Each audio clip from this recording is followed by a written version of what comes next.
आदर आदाब अभिनंदन आभार। मैं अमिताभ बच्चन आपका स्वागत करता हूं और शुरू करता हूं।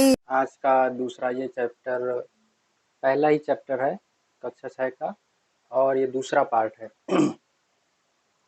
हमने जो भी कवर किया था पहले चैप्टर में, पहले पार्ट में, अब हम जो है अब ये दूसरे पार्ट में ये चीज़ें देखेंगे जो कि फैक्ट के रूप में ज़्यादातर चीज़ें दिखाई पड़ती हैं, लेकिन लास्ट में हम कुछ चीज़ें और भी देखेंगे। जैसे कि आपके सामने अभी एक शब्द आएगा धूमकेतु। धूमकेतु और उल्का और क्षुद्र ग्रह के बारे में आप पढ़ चुके हैं। उल्का और क्षुद्र ग्रह के बारे में हमने पिछली क्लास में बात की थी। तो अब इन तीनों में ज़्यादातर क्या होता है कि कन्फ्यूजन होता है, तो हम इन तीनों में अंतर देखेंगे कि क्या होता है। धूमकेतु, उल्का और क्षुद्र ग्रह में क्या अंतर होते हैं। उसके बाद हम एक, जैसे कि एनसीईआरटी में क्रियाकलाप दिए जाते हैं, तो हम एक क्रियाकलाप देखेंगे, वो इस पर आधारित होगा। उससे हम ये जानेंगे कि दिन में तारे क्यों नहीं दिखाई पड़ते हैं और रात को क्यों दिखाई पड़ते हैं। तो हम प्रैक्टिकल करके देखेंगे। तो ये हमारा सौरमंडल है और यहीं से हमने पिछले पार्ट में जो है शुरुआत की थी। तो चलिए शुरू करते हैं, अब पढ़ते हैं इसके बारे में। बाकी बहुत कुछ आप पढ़ चुके हैं, अब बस थोड़ी सी चीज़ें रह गई हैं, इसके बारे में पढ़ते हैं और इसको ख़त्म करते हैं आज ये चैप्टर। तो हमने यहाँ पर सूर्य से दूरी के अनुसार यहाँ पर सभी ग्रह लिखे हुए हैं कि सूर्य से सबसे नज़दीक कौन सा है, फिर उससे दूरी पर कौन सा स्थित है, फिर उससे दूरी पर कौन सा स्थित है। फिर उसके बाद हमने उपग्रह कि किसके कितने उपग्रह हैं और कुछ खास उपग्रह, उनके कुछ खास उपग्रहों के नाम लिखेंगे। जैसे कि बृहस्पति के इतने सारे उपग्रह हैं, तो उनके सभी तो नाम ना याद करने की ज़रूरत है, ना ही जो है लिखने की ज़रूरत है। फिर हम सूर्य से दूरी देखेंगे। ये भी कुछ खास मायने आप लोगों के लिए नहीं रखती, याद रखने की ज़रूरत नहीं है, बस आप ये पृथ्वी की दूरी याद रख लीजिएगा। ये मिलियन में दी गई है दूरी। और ये परिक्रमण काल है, ये घूर्णन काल है। परिक्रमण काल का अर्थ होता है कि कोई भी ग्रह सूर्य के चारों ओर कितने समय में चक्कर लगा रहा है। घूर्णन काल का अर्थ है वो अपनी धुरी पर, वह ग्रह अपनी धुरी पर कितने समय में घूम रहा है। जैसा कि हम यहाँ पर देखेंगे, ये हमारी पृथ्वी है, यह जब ऐसे घूमती है अपनी धुरी पर, तो इसको हम घूर्णन काल बोलेंगे।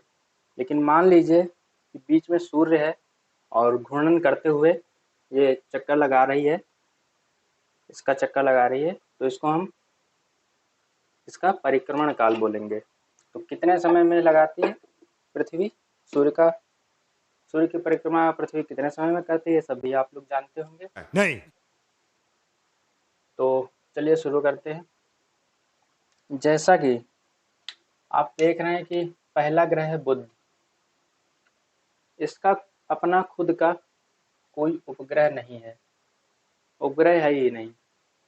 सूर्य से दूरी 58 मिलियन किलोमीटर है और परिक्रमण काल 88 दिन में, यह सूर्य की परिक्रमा 88 दिन में पूरी कर लेता है और खुद ही स्वयं धुरी पर 59 दिनों में घूमता है। 59 दिन लग जाते हैं उसको धुरी पर घूमने में, एक चक्कर पूरा करने में। अब देखते हैं शुक्र ग्रह के बारे में, जो सूर्य से दूसरा ग्रह है। शुक्र ग्रह, यह इसका भी कोई उपग्रह नहीं है, खुद का कोई प्राकृतिक उपग्रह नहीं है, कोई प्राकृतिक नेचुरल सैटेलाइट नहीं है। सूर्य से दूरी 108 मिलियन किलोमीटर है और परिक्रमा 255 दिन में यह सूर्य की परिक्रमा कर लेता है। लगभग उतने ही दिन उसको अपनी धुरी पर घूमने में भी लग जाते हैं।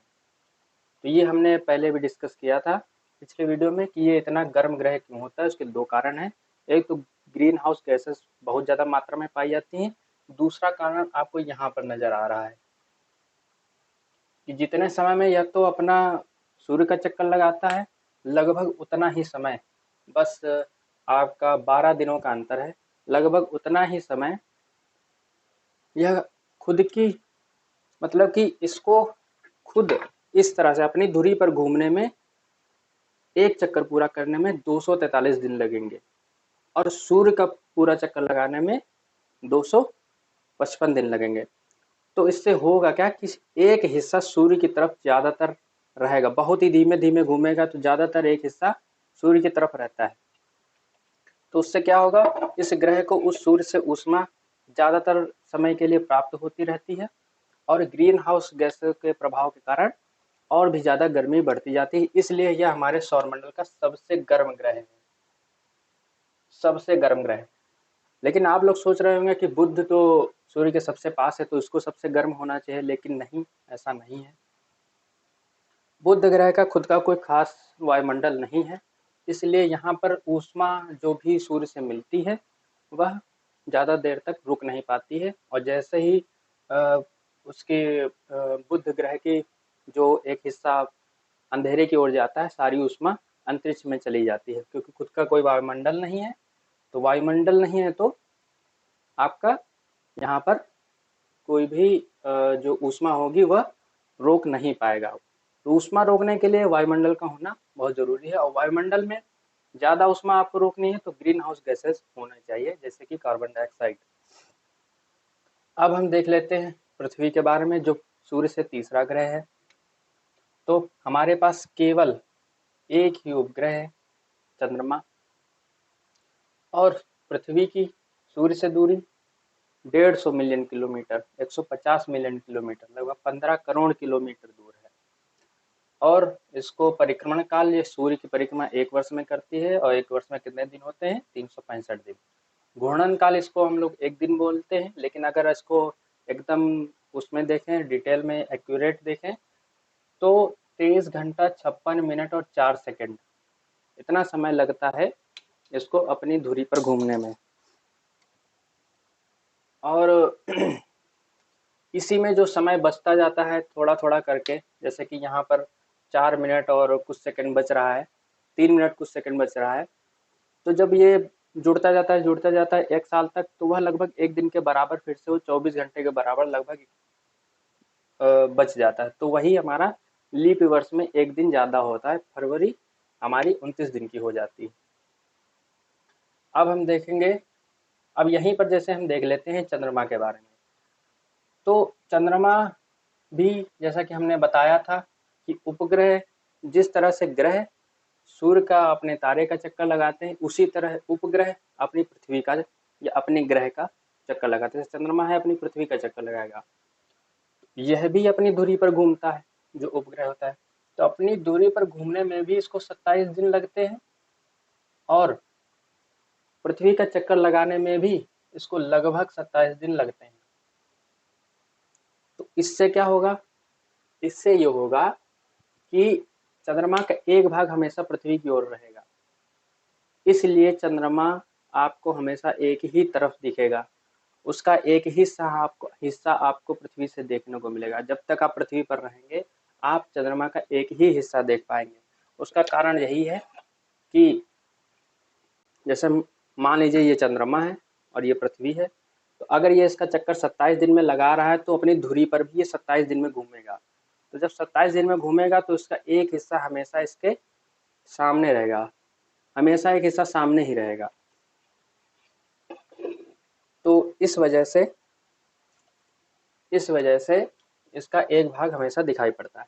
और यहीं पर देख लेते हैं, जैसे चंद्रमा पर पहला कदम रखने वाला व्यक्ति कौन था, आप सभी को मालूम है, नील आर्मस्ट्रांग थे। लेकिन इन्होंने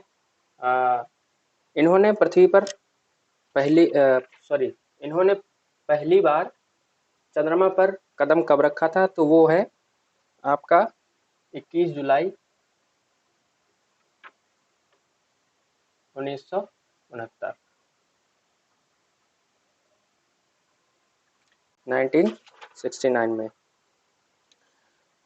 अब जैसे कि जिस तरह से पृथ्वी सूर्य से 15 करोड़ किलोमीटर दूर है, उसी तरह चंद्रमा पृथ्वी से 3,84,400 किलोमीटर दूर है। 3,84,400 किलोमीटर दूरी पर स्थित है। और चंद्रमा, ये भी देख लेते हैं, चंद्रमा पृथ्वी के 1/4 भाग के बराबर है। मतलब जितना बड़ा चंद्रमा है उसके जैसे 4 चंद्रमा पृथ्वी के बराबर होंगे। ऐसे भी आप समझ सकते हैं, जैसे कि आप ये पृथ्वी लीजिए, और जैसे आप केक के भाग करते हैं इसी तरह से इस पृथ्वी के 4 भाग कर दीजिए। ठीक है, पूरी तरह से 4 भाग। उसका जब आप एक भाग निकालेंगे तो वह एक भाग के बराबर चंद्रमा हमारा है। ठीक है, तो उसको बोलते हैं कि पृथ्वी का 1/4 है। अब हम देख लेते हैं अगला अगला ग्रह कौन सा है। तो सूर्य से एक चौथा ग्रह है मंगल। तो मंगल ग्रह के 2 उपग्रह हैं, 2 प्राकृतिक उपग्रह हैं। एक है फोबोस और एक है डीमोस। फोबोस इसका बड़ा उपग्रह है और डीमोस इसका छोटा उपग्रह है। ये चंद्रमा के जैसे थोड़ा बहुत चमकते तो हैं लेकिन पूरी तरह से गोल नहीं है। जैसा कि हमने बताया था पहले भी जियोइड आकृति की बात की थी। ये आलू के जैसे हैं लगभग और बहुत छोटे हैं, चंद्रमा से भी, हमारे चंद्रमा से बहुत छोटे हैं। तो ये 2 उपग्रह हो गए इसके। और इसकी मंगल ग्रह की दूरी सूर्य से 228 मिलियन किलोमीटर है। परिक्रमण काल 687 दिन और घूर्णन काल लगभग पृथ्वी के बराबर, एक ही दिन में इसका घूर्णन काल। अब बृहस्पति ग्रह के बारे में देख लेते हैं। इसके 79 ग्रह हैं और यह सूर्य से 5वां ग्रह है और यह अपने सौरमंडल का सबसे बड़ा ग्रह भी है। इसी सबसे बड़े ग्रह के पास सौरमंडल का सबसे बड़ा उपग्रह भी है जिसका नाम है गैनमीड। ये इस इन्हीं 79 ग्रहों में से एक 79 उपग्रहों में से एक उपग्रह है गैनमीड। और भी बाकी हैं जैसा कि हम देख लेते हैं यूरोपा और लो, इसकी स्पेलिंग है LO, लो। तो गैनमीड सौरमंडल का सबसे बड़ा उपग्रह है और बृहस्पति का तो होगा ही, और बृहस्पति ग्रह स्वयं सौरमंडल का सबसे बड़ा ग्रह है। बृहस्पति सूर्य से 778 मिलियन किलोमीटर दूर है। 11 वर्ष 11 माह लगभग 12 साल इसको लगते हैं परिक्रमा करने में सूर्य की, और खुद की दूरी पर घूमने में इसको 9 घंटे 56 मिनट में 9 घंटे 56 मिनट में खुद की दूरी पर घूम जाता है। अब देख लेते हैं अगला ग्रह जो कि छठा ग्रह है सूर्य से दूरी के अनुसार। इसके अभी तक खोजे गए 82 उपग्रह हैं जिसमें से इसका सबसे बड़ा उपग्रह टाइटन है। इसका खुद का जो सबसे बड़ा उपग्रह टाइटन है। बाकी रिया, टेथिस और एटलस। टाइटन के बारे में एक चीज़ और है कि ये जो उपग्रह है शनि ग्रह का, टाइटन नाम का जो उपग्रह है, यह सौरमंडल का एकमात्र ऐसा उपग्रह है जिसका खुद का स्थायी वायुमंडल है। तो वायुमंडल भी एक तरह से यहाँ पर देख लिया कि एक अस्थायी होता है, कि स्थायी होता है। अस्थायी कैसा कि मान लीजिए कुछ समय के लिए वायुमंडल बना, फिर उसके बाद बिगड़ गया, उसकी ग्रेविटी इतनी नहीं थी कि वो थाम सके, तो बनता बिगड़ता रहता है कुछ उपग्रहों का वायुमंडल। लेकिन इसका खुद का अपना वायुमंडल है। आप लोग इसके बारे में आप लोगों ने सुना भी होगा कि यहाँ पर जीवन के होने की आसार हैं और साइंटिस्ट यहाँ पर कुछ खोज भी करने की कोशिश कर रहे हैं कि यहाँ पर जीवन की उपलब्धता हो सकती है। इसी तरह से इसके बाकी उपग्रह हैं रिया, टेथिस और एटलस, जैसा कि अभी बताया। यह सूर्य से शनि ग्रह सूर्य से 1427 मिलियन किलोमीटर दूर स्थित है। 29 वर्ष 5 माह 29 साल और 5 महीने लगते हैं इसको सूर्य की परिक्रमा करने में, इतनी दूर है। खुद की दूरी पर 10 घंटे और 40 मिनट में यह खुद की दूरी पर घूर्णन इसका हो जाता है। अब देख लेते हैं अरुण ग्रह, अरुण यानी कि यूरेनस के बारे में।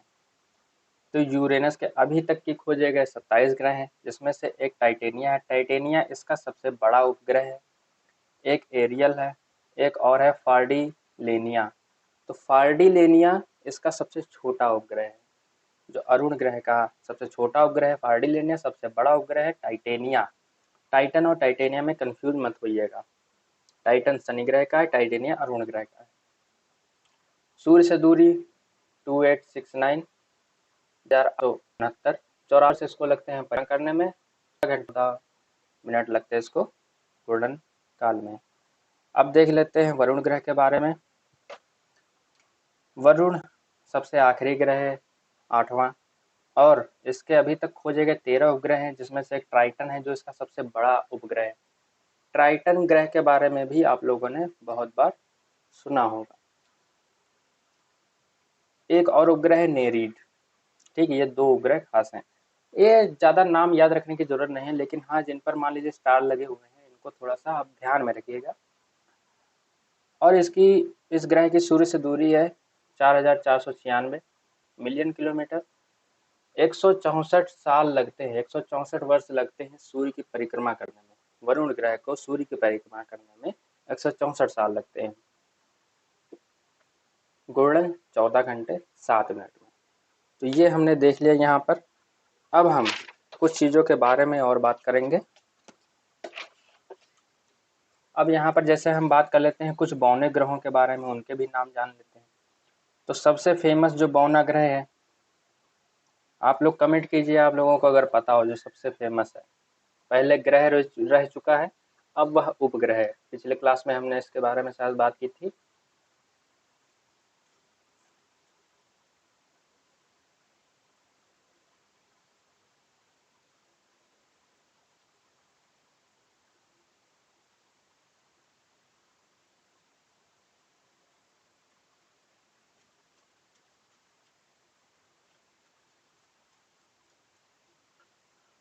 तो हमारा सबसे फेमस, सबसे प्रसिद्ध जो बौना ग्रह है, dwarf planet, DWARF planet, dwarf planet कौन सा है? वह है प्लूटो। प्लूटो अर्थात यम। अब यह कोई ग्रह नहीं रह गया है, यह एक बौना ग्रह है, ड्वार्फ प्लैनेट। ठीक है, और यह वरुण ग्रह के बाद आता है, यह वरुण ग्रह के बाद स्थित है, जैसा कि आप सभी इसको 9वें ग्रह के रूप में जानते थे। अब अगला एक और बौना ग्रह है हमारे सौरमंडल में, जिसका नाम है एरिस। एक और है जिसका नाम है सीरिस, और इसी को सेरेस भी बोलते हैं, क्योंकि इसकी स्पेलिंग CERES है। एक और बौना ग्रह है जिसको मेक मेक कहते हैं। तो ये हमारे बौने ग्रह हुए। एक और है हुआ। हुआ, ठीक है। तो अब जैसे ये हमारे बौने ग्रह हो गए, अब बात कर लेते हैं काइपर बेल्ट के बारे में। इसके बारे में हमने कुछ खास बात नहीं की थी, काइपर बेल्ट और क्षुद्र ग्रह पेटी के बारे में। फिर उसके बाद हम बात करेंगे कि क्षुद्र ग्रह, उल्का पिंड और धूमकेतु में क्या अंतर होता है। जैसे कि आप यहाँ पर देख रहे हैं कि मंगल और बृहस्पति के बीच में पत्थर के छोटे छोटे टुकड़े हैं। वैज्ञानिकों का मानना है कि यह ग्रहों के बनने के समय कुछ टुकड़े रह गए थे, वही टुकड़े एक बेल्ट के रूप में, बहुत सारी संख्या के रूप में सूर्य का दीर्घवृत्ताकार मार्ग में चक्कर लगा रहे हैं। और यह मंगल और बृहस्पति की कक्षा के बीच में उपस्थित है। तो ये है हमारे क्षुद्र ग्रह। हमारे क्षुद्र ग्रह यहाँ पर पाए जाते हैं। यहाँ मतलब इस पेटी में, इस बेल्ट में जो भी पत्थर का टुकड़ा पाया जाएगा उसे हम क्षुद्र ग्रह बोलते हैं। इसी पेटी का नाम है, इसी पट्टिका का नाम है क्षुद्र ग्रह पेटी या पट्टी।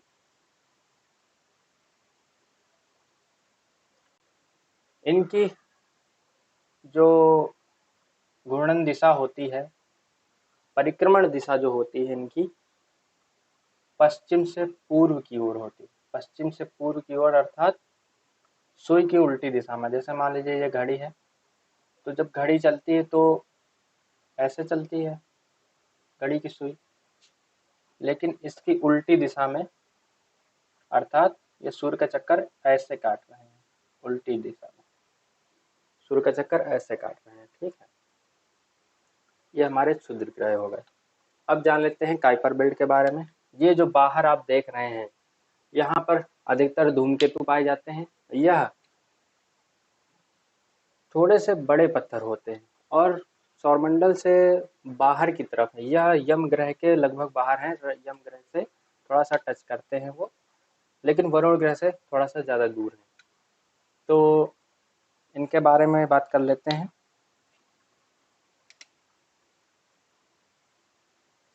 तो माना जाता है जब सौरमंडल का निर्माण हुआ था, तो जब विस्फोट हुआ हमारे सूर्य में, तब बहुत सारा कचरा बाहर की तरफ भागा। तो बाहर की तरफ जब बहुत सारा कचरा भागा, लेकिन उसी भागते हुए कचरे के समय जब इतने समय तक भागता रहा, तब उसी समय सूर्य की जो अपनी आकर्षण शक्ति थी, उसके कारण उस कचरे को यहाँ रुकना पड़ गया। अब रुक गया तो फिर क्या हुआ, ये भी इसका सूर्य का चक्कर काटने लगा। तो ये बहुत सारा जो कचरा यहाँ पर आपको मिलेगा, यहाँ पर बहुत बड़े बड़े पत्थर होते हैं, छोटे पत्थर भी होते हैं। यह अधिकतर जमी हुई गैसों, क्योंकि इतनी दूरी पर सूर्य का प्रकाश और तो कम पहुंचता है, ऊष्मा तो पहुंचती ही नहीं, लगभग ना के बराबर पहुंचती है। तो ये जिस भी गैसों से बने होंगे, ये जमी हुई गैसों से, मतलब वो गैस जम ही जाएगी इतनी दूरी पर। तो जम जाएगी तो जमी हुई गैसों, चट्टानों और धातुओं से बने होते हैं। अब देखिए यहाँ पर जैसे आप देख रहे हैं क्षुद्र ग्रह में आपको जमी हुई गैस बहुत कम मिलेगी। क्यों? क्योंकि मंगल ग्रह के जस्ट पास में तो है क्षुद्र ग्रह पेटी, तो उसको ऊष्मा मिलती रहती है, तो बहुत कम इसमें बहुत वो मिलेगा, बहुत कम मिलेगा जो जमी हुई चीजें मिलेगी। बाकी तो धूमकेतु यहाँ पर होते मिलते हैं। तो जब कभी धूमकेतु आपस में टकरा जाते हैं, एक चीज और देख लेते हैं आपस में। अब इतनी ज्यादा यहाँ पर जनसंख्या विस्फोट हो गया, एक तरह से जनसंख्या है यहाँ पे इतनी ज्यादा, इनकी संख्या इतनी ज्यादा है कि आपस में तो टकरा ही जाएंगे कभी ना कभी। टकरा जाते हैं, मान लीजिए कुछ तो मान लीजिए बाहर की तरफ चले गए, लेकिन कुछ अंदर की तरफ भी आएंगे। तो जब अंदर की तरफ आएंगे तो इनको सूर्य का प्रकाश भी, जो ऊष्मा होगी सूर्य की, वो मिलनी शुरू हो जाएगी। जितना अंदर आएंगे उतनी ऊष्मा इसको मिलती जाएगी। जब ज्यादा सूर्य के नजदीक आ जाते हैं तब क्या होता है, ये जमी हुई जो गैसें होती हैं, जो भी जमी हुई मतलब बर्फ के रूप में होती हैं गैस, एकदम बर्फ की तरह होती हैं, जम जाती हैं। इसमें अमोनिया हो गया और अन्य जो बाकी गैसें होती हैं वो भी इसमें पाई जाती हैं। तो जब ये इनको सूर्य की ऊष्मा मिलती है तब ये फिर से गैस बनने लगती हैं। तो जैसा कि आपको एग्जांपल दें कि पानी को जब आप उबालेंगे तो उसमें से गैस निकलेगी, और जब इसी तरह से जब धूमकेतु सूर्य के ज़्यादा नज़दीक आ जाता है तो उसको ऊष्मा इतनी ज़्यादा मिलती है कि ये जो जमी हुई गैस है ये भाप के रूप में निकलने लगती है। तो जब यह सूर्य के पास जाता है तो इसके पीछे से ऐसा छूटता हुआ, गैस छूटती हुई एक रेखा दिखाई पड़ेगी आपको। तो इसी को धूमकेतु या पुच्छल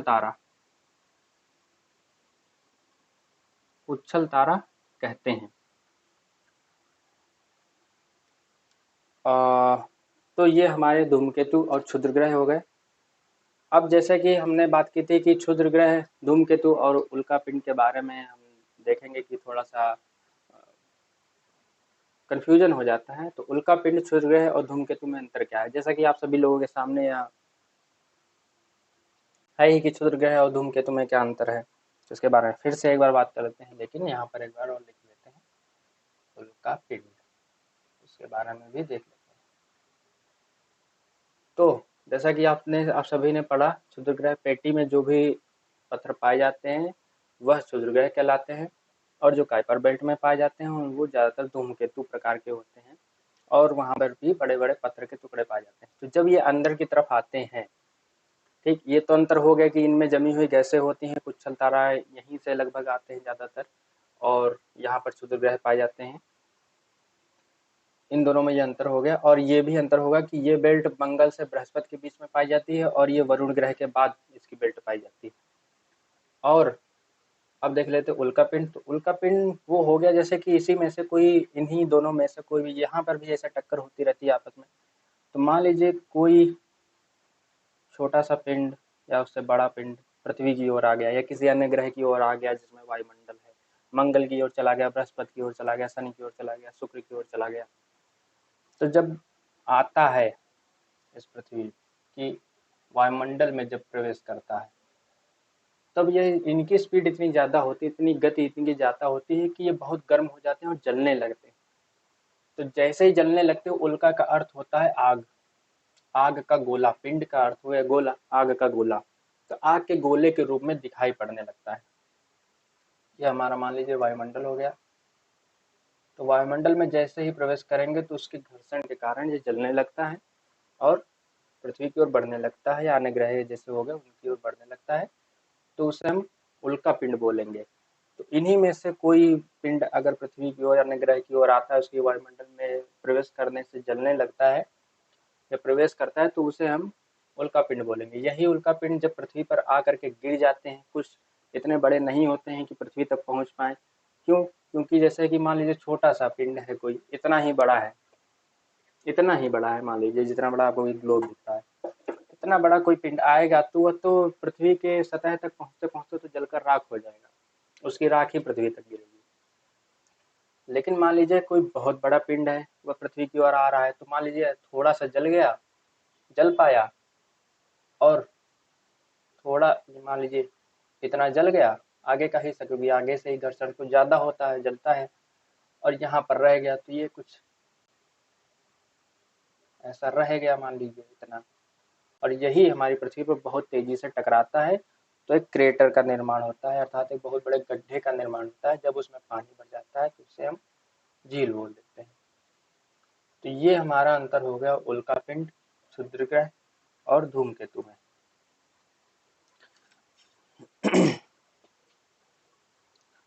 तो अब बारी है हमारी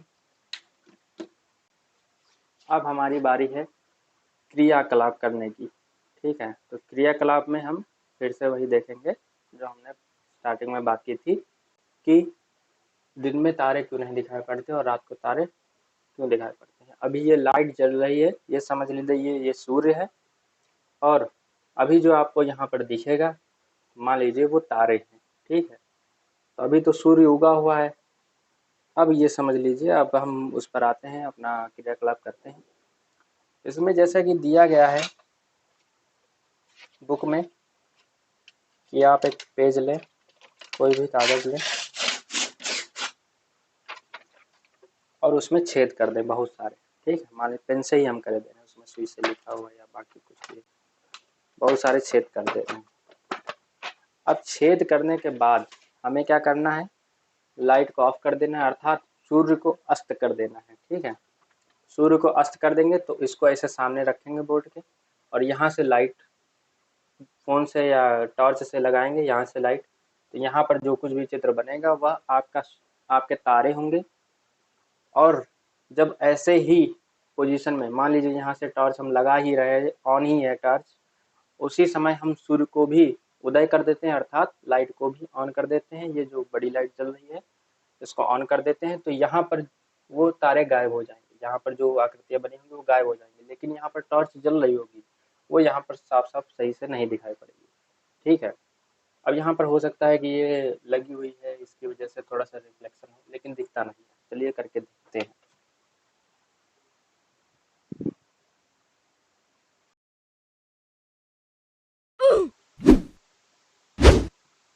तो हमारे पास है एक छिद्रित कागज जिसमें बहुत सारे छेद किए हुए हैं पेन से, और एक टॉर्च, और क्रियाकलाप करके देखेंगे कि तारे दिन में क्यों नहीं दिखाई पड़ते, रात को ही क्यों दिखाई पड़ते हैं। अच्छा, तो अब सूर्य को अस्त करते हैं, अर्थात ट्यूबलाइट को ऑफ करते हैं, और फिर देखते हैं कि क्या होता है। Okay. सूर्य अस्त हो गया है, अब हम इस पर प्रकाश डालेंगे, तो आप देख सकते हैं कि बोर्ड पर बहुत सारे आपको तारे दिखाई पड़ रहे हैं। इसको हम तारे मान लेते हैं जो आपको दिखाई पड़ रहे हैं। और अब लाइट को ऑन करते हैं, अर्थात सूर्योदय हो गया। तो जब सूर्योदय हो गया उसके बाद अब आप देखिए कि अर्थात लाइट ऑन हो गई, तो अब आप देख सकते हैं कि कोई भी यहाँ पर बोर्ड पर आपको चित्र नहीं दिखेगा, अर्थात तारे गायब हो चुके हैं जबकि लाइट ऑन है। तो यही कारण होता है कि जब कोई प्रकाश तेज होता है तो उसके सामने जो प्रकाश बहुत ही धीमा होता है उसके वो एकदम दिखना ही बंद हो जाता है। तो इसी कारण से दिन में हमें तारे नहीं दिखाई पड़ते और रात को तारे दिखाई पड़ते हैं। तो आशा करते हैं आपको ये बात समझ में आ गई होगी। अच्छा। अगर आपको दिन में तारे देखने हैं तो आपको पृथ्वी के वायुमंडल से बाहर जाना पड़ेगा, क्योंकि अंतरिक्ष में इतना प्रकाश का परावर्तन नहीं होता है जितना कि यहाँ पर होता है। इसलिए हमें आसमान नीला दिखाई पड़ता है, लेकिन आसमान असल में काला है। अंतरिक्ष पूरा काला है, मतलब कि जगह ही पूरी खाली पड़ी हुई है। जब कहीं से प्रकाश परावर्तित नहीं हो पाएगा तो वो चीज़ काली ही नजर आएगी। जहाँ से प्रकाश वापस नहीं आ पाता है वो काला ही नजर आता है। तो ये हमारा क्रियाकलाप था कि दिन में तारे क्यों नहीं दिखाई पड़ते और रात को क्यों दिखाई पड़ते। तो आप लोगों को समझ में आ गया होगा। अब हम लास्ट में अब देखते हैं, यहाँ पर कुछ प्रश्न ले लेते हैं, वही जो एनसीईआरटी में पूछे गए हैं उसी में। तो जैसा कि आप लोग कोशिश कीजिएगा कि कमेंट में उसका उत्तर दीजिएगा। तो जैसा पहला प्रश्न है कि ग्रह और तारे में क्या अंतर है। तो हमने क्या देखा था, ग्रह और तारे में क्या अंतर है कि ग्रह का खुद का कोई प्रकाश और ऊष्मा नहीं होती है, लेकिन तारों के खुद का प्रकाश और ऊष्मा होती है। किस कारण से? नाभिकीय संलयन की प्रक्रिया के द्वारा, जो कि हाइड्रोजन गैस में होती है।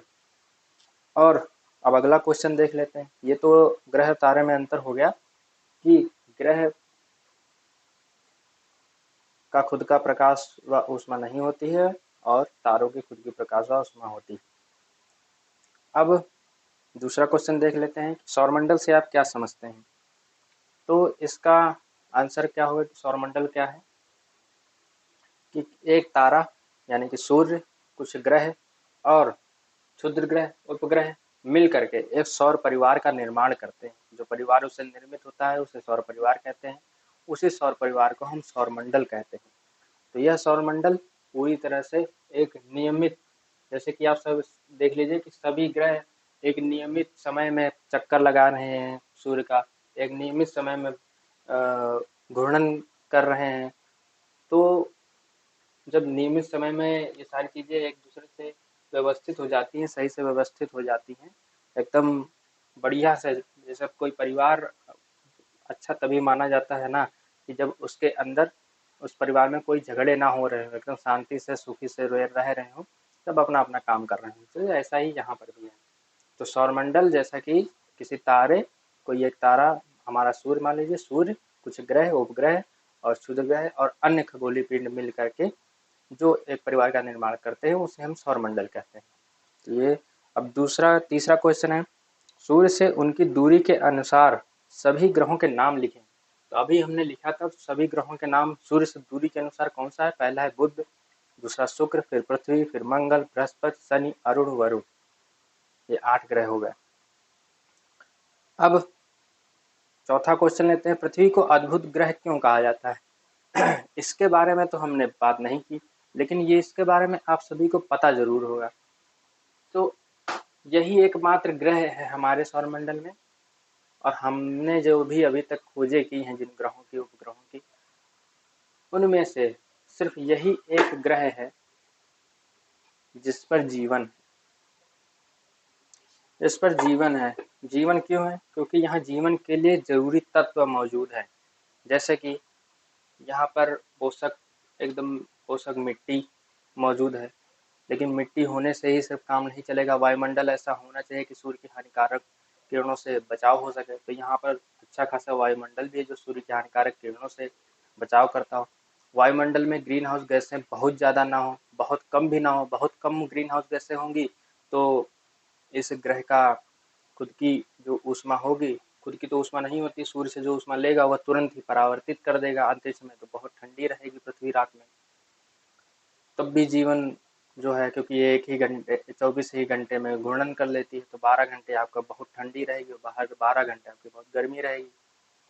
तो यहाँ पर आपका वायुमंडल भी ऐसा उपस्थित है जैसा होना चाहिए जीवन के लिए। यहाँ पर सांस लेने के लिए ऑक्सीजन उपस्थित है, और अंतरिक्ष से देखने पर बहुत सुंदर भी दिखाई पड़ता है, बहुत ही अद्भुत दिखाई पड़ता है। यहाँ पर आ गया शब्द अद्भुत। तो इसलिए हम पृथ्वी को अद्भुत ग्रह कहते हैं, क्योंकि यही एकमात्र ग्रह है जिस पर जीवन उपस्थित है। ठीक है, और सभी जरूरी जीवन के लिए जहाँ पर सभी जरूरी चीजें उपलब्ध होंगी वहाँ पर जीवन स्वयं आ जाता है। अब देखते हैं पांचवा क्वेश्चन ये हमने किया है, हम हमेशा चंद्रमा के एक ही भाग को क्यों देखते हैं। हमने पहले भी आपको समझाया था कि चंद्रमा का घूर्णन काल और परिक्रमण काल, जब चंद्रमा अपनी धुरी पर घूमता है और पृथ्वी की परिक्रमा करता है तो उसमें लगभग एक ही जैसा समय लगता है उसको, 27 दिन, लगभग 27 दिन उसको लगते हैं घूर्णन खुद का करने में और पृथ्वी की परिक्रमा करने में। तो उसका एक भाग पृथ्वी की ओर हमेशा रहेगा। तो 27 दिन में खुद का घूर्णन भी करता है, पृथ्वी की परिक्रमा भी करता है, तो एक भाग इसीलिए। तो आप इसका आंसर लिख सकते हैं कि चंद्रमा का घूर्णन और परिक्रमण काल लगभग बराबर है, 27 दिन। इस कारण से पृथ्वी से देखने पर चंद्रमा का हमेशा एक ही भाग दिखाई पड़ता है। छठा क्वेश्चन है कि ब्रह्मांड क्या है। तो जैसा हमने अभी बात की कि सभी ग्रह, क्षुद्र ग्रह, ये सारे मिलकर के सौरमंडल का निर्माण करते हैं, ऐसे बहुत सारे तारे, सौरमंडल अर्थात अब यहाँ पर अब ले लीजिए तारा, हर तारे का अपना एक सौरमंडल होता है, सौर परिवार होता है। हमारे सौर परिवार का नाम है सौरमंडल, अन्य सौर परिवारों का नाम अन्य होंगे। तो जब बहुत सारे सौर परिवार अर्थात अब उसके मुखिया का ही, जैसे हमारे यहाँ का मुखिया कौन सा है, सूर्य, तो सभी के मुखिया का ही नाम लिया जाएगा। जब बड़े स्तर पर कोई बात होती है तो क्या किया जाता है कि सभी घर के मुखियाओं को बुलाया जाता है। तो ऐसे ही हम मुखिया की बात करेंगे, अर्थात बहुत सारे तारे मिल करके एक गैलेक्सी का निर्माण करते हैं। जब बहुत सारी गैलेक्सीज, बहुत सारी अनंत गैलेक्सी, अनंत आकाश गंगाएं फैली हुई हैं, तो उसे हम ब्रह्मांड कहेंगे। उसका विस्तार अनंत है, मतलब अनंत है, अनंत मतलब अनंत, समझ लीजिए आप लोग, ठीक है। तो तारों का समूह जो गैलेक्सी कहलाता है, अर्थात आकाश गंगा कहलाता है। तो आकाश गंगाएं बहुत सारी मिल करके एक ब्रह्मांड का निर्माण करती हैं, ब्रह्मांड अनंत है। अब ये भी आपको हमने नहीं बताया था, शायद पहले हमने उसमें जो अगला क्वेश्चन है उसमें बताया था, हमने पिछले वीडियो में बताया था, पृथ्वी का जुड़वा ग्रह किसे कहते हैं। पृथ्वी का जुड़वा ग्रह शुक्र ग्रह को कहते हैं। शुक्र ग्रह को क्यों कहते हैं, क्योंकि उसका जो आकार प्रकार है, जो उसकी आकृति है, वह लगभग पृथ्वी के बराबर, लेकिन घूर्णन काल और परिक्रमण काल उसका लगभग बराबर ही है, पृथ्वी के जैसा नहीं है। पृथ्वी एक वर्ष में परिक्रमा करती है सूर्य की और 24 घंटे में उसका घूर्णन काल होता है, लेकिन शुक्र ग्रह को दोनों ही घूर्णन परिक्रमण काल करने में 250 से भी ज़्यादा दिन लग जाते हैं। तो पृथ्वी और शुक्र ग्रह को जुड़वा ग्रह इसलिए कहते हैं क्योंकि उसकी आकृति आकार समान है। अब अगला क्वेश्चन है, सूर्य से तीसरा सबसे नजदीक ग्रह कौन सा है। तो हमने याद किया था बुध, शुक्र, पृथ्वी, तो तीसरा कौन सा है, पृथ्वी। अब सभी ग्रह सूर्य के चारों ओर किस प्रकार के पथ पर चक्कर लगाते हैं, ये हमने बार बार शब्द आपके सामने बोला है, दीर्घ वृत्ताकार पथ में, दीर्घ वृत्ताकार पथ में, एकदम वृत्ताकार एकदम गोल नहीं, दीर्घ वृत्ताकार पथ में। क्योंकि सभी दीर्घ वृत्ताकार पथ क्यों, सभी ग्रह की अपनी अपनी ग्रेविटी होती है, अपनी अपना गुरुत्वाकर्षण होता है, सूर्य का भी अपना गुरुत्वाकर्षण है। तो एक दूसरे के खींचातानी में, मतलब एक दूसरे को खींच रहे हैं, कोई धकेल रहा है, कोई खींच रहा है, उसके चक्कर में यहाँ पर एक दीर्घवृत्ताकार मार्ग में सभी ग्रह चक्कर लगाने हैं। सभी ग्रह जितने भी होते हैं, जितने भी अभी तक पाए गए हैं, सभी लगभग दीर्घवृत्ताकार मार्ग में चक्कर लगाते हैं। तो सभी ग्रह सूर्य के चारों ओर किस प्रकार के पथ में चक्कर लगाते हैं, दीर्घवृत्ताकार मार्ग में। ध्रुव तारे से किस दिशा का ज्ञान होता है, कमेंट कीजिए, आप लोगों को पता होगा, बताने की जरूरत नहीं। शुद्ध ग्रह किन कक्षाओं के बीच पाए जाते हैं, ये भी आप लोगों को पता होगा। क्षुद्र ग्रह किन कक्षाओं के बीच में पाए जाते हैं, अर्थात किन ग्रहों की कक्षाओं के बीच में पाए जाते हैं, ये भी आप लोगों को बहुत बार बताया है, इसका भी आप कमेंट कीजिए, अर्थात पता चले कि आप लोगों को पता भी है, आप लोगों ने सही से सुना या नहीं सुना, पढ़ा या नहीं पढ़ा। तो जैसे कि रिक्त स्थान में आ गया कि तारों की एक बहुत बड़ी प्रणाली को क्या कहा जाता है, तारों की बहुत बड़ी प्रणाली गैलेक्सी कहलाती है, आकाश गंगा कहलाती है। तो वही सबसे एक चीज़ और देख लेते हैं, जैसे कि कभी कहीं कहीं क्वेश्चन आ जाता है कि पृथ्वी से सबसे नजदीक का ग्रह कौन सा है, शुक्र। जब पृथ्वी से देखेंगे ये पृथ्वी है, ये मंगल ग्रह है, ये बुध है, तो बुध तो दूर पड़ जाएगा, शुक्र पास पड़ जाता है, मंगल थोड़ा सा दूर पड़ जाता है शुक्र से। पृथ्वी से सबसे पास का ग्रह कौन सा है, शुक्र। सूर्य से तीसरा सबसे नजदीक ग्रह पृथ्वी, बुध, शुक्र, पृथ्वी। अगला है जैसा कि ग्रहों के पास अपनी रिक्त स्थान तथा रिक्त स्थान नहीं होती है, क्या नहीं होती है? प्रकाश एवं ऊष्मा। तो ये हमारा चैप्टर खत्म हुआ। अब हम अगले चैप्टर में मिलेंगे, भूगोल के कक्षा 6 के दूसरे चैप्टर का नाम है अक्षांश एवं देशांतर। तो उसके बारे में हम पढ़ेंगे। तब तक के लिए आप लोग इसका रिवीजन कीजिए और खुद स्वयं कुछ नई चीज़ें जानने का प्रयास कीजिए और सजेस्ट कीजिए कि अच्छे से हम कैसे पढ़ा सकते हैं। हमें सजेस्ट कीजिए कमेंट में, और ये भी कमेंट में कीजिए कि हम कैसा लग रहा है आप लोगों को पढ़ने में भी। फिलहाल काम चलाऊ यहाँ पर जुगाड़ लगा करके हमने किसी तरह से ये सेटअप तैयार किया है, और प्रयास यही रहेगा कि आगे हम और भी अच्छा करते जाएंगे। तो चलिए अगले वीडियो में मिलते हैं, तब तक के लिए धन्यवाद।